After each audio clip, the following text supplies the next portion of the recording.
வணக்கம். எனக்கு ஒரு கவுன்சிலிங்கில் வந்து ஒரு பொண்ணு வந்திருந்தாங்க. அந்த பொண்ணு வந்து ஒரு 8 இயர்ஸாக லவ் பண்ணுறாங்க. ஆனால் இப்போதைக்கு எனக்கு வந்து அவர் கூட வந்து கண்டினியூ பண்ணவே விருப்பமே இல்லை. ஏன்னா ஒரு ரெஸ்பான்ஸே கொடுக்க மாட்றாங்க. நான் பிரேக்கப் பண்ணிக்கலாமா, இல்லைனா இது என்ன பண்ணட்டும், ஹோல்ட் பண்ணிடலாமா, இல்லைனா வேறு கல்யாணம் பண்ணிக்கவா, நான் அப்படியே மைண்டில் செம்ம கன்ஃபியூஷன்.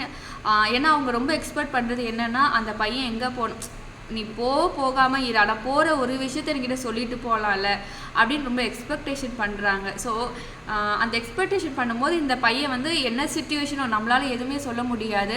ஒருத்தவங்களோட சுச்சுவேஷன் வந்து அந்த இடத்துல இருந்து பார்க்கும்போது தான் நம்மளுக்கு தெரியும் அவர் ரெஸ்பான்ஸ் ஏன் பண்ணலை அப்படின்ட்டு.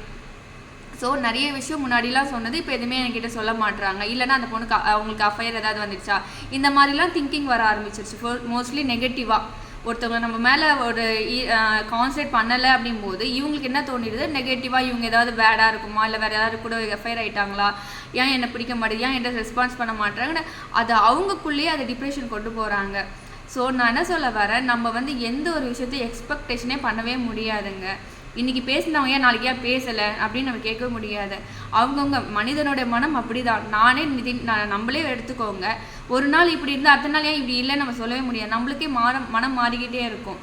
ஸோ அப்படி இருக்கும்போது இன்னொருத்தவங்களே நீங்கள் எக்ஸ்பெக்ட் பண்ணி ஏன் என்கிட்ட பேச மாட்டான், ஏன் என்கிட்ட சொல்ல மாட்டான், 8-9 வருஷமாக நீங்கள் பழகினவங்க, கல்யாணம் அப்போ இந்த மாதிரி சொல்லும்போது இதுதான் புரிதல் வந்து இன்னும் இல்லை அப்படின்னு நான் சொல்ல வரேன். ஸோ அண்டர்ஸ்டாண்டிங்கான லவ் இந்த மாதிரி எக்ஸ்பெக்டும் பண்ணாது, எதிர்பார்க்கவும் பார்க்காது அப்படின்னு சொல்ல வரேன். So thank you so much. Bye, take care.